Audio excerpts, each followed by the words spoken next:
Hello, this is the RPG Crawler, and welcome to another Indie Game Friday, where each week I take a look at a different independent role-playing game. This week I needed a little bit of a cheer for only a little bit of a cost, but fortunately something did come around. Shigatari was developed and published by Super Legit Games and released on August 25th, 2017. It is currently available on Steam for just $2.99 US as of this recording. Shigatari is an interesting game, to say the least. It has a character development system with skills and stats and equipment. It follows a storyline, albeit a randomized one, but it is largely text and option-based. It uses the Ren'Py engine, usually used for visual novels, and while it shares a lot in common with those, it doesn't really feel like one, and it's an excellent example of using that engine for a non-visual novel game.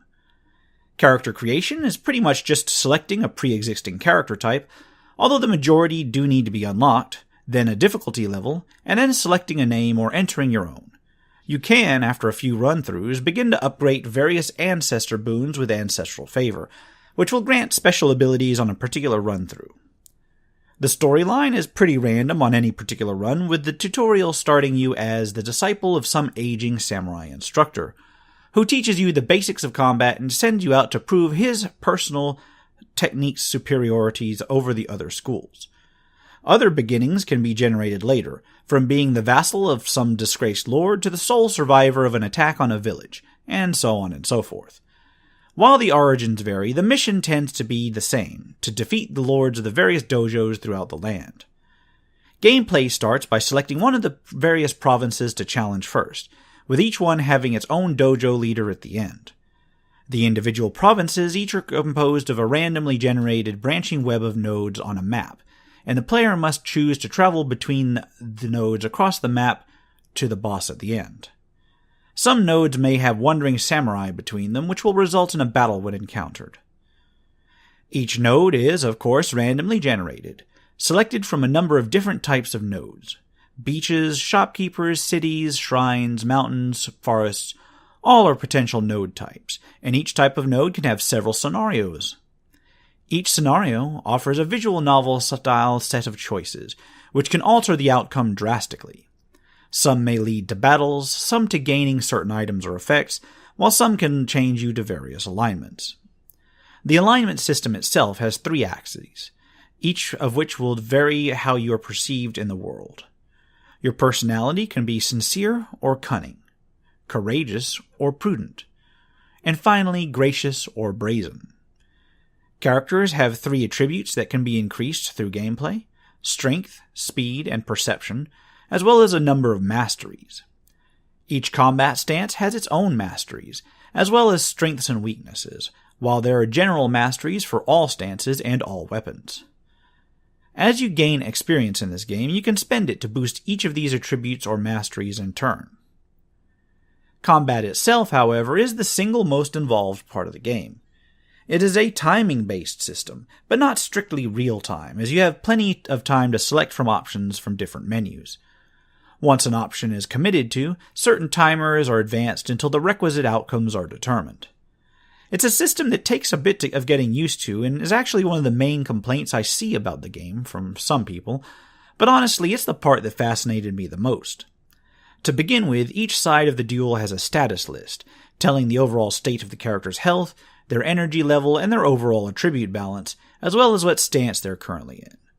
At the top of the screen, what the enemy is currently doing is listed, with details based on your perception, as well as a timer indicating approximately how long you have to react. This is not in real time, but rather a budget for you to spend on your own actions. You are given a variety of different options, and you can attack with various attacks taking various amounts of time and energy. You can defend with various defenses, likewise taking different amounts of energy and time. You can wait for various amounts of time, which takes time and restores a little bit of energy.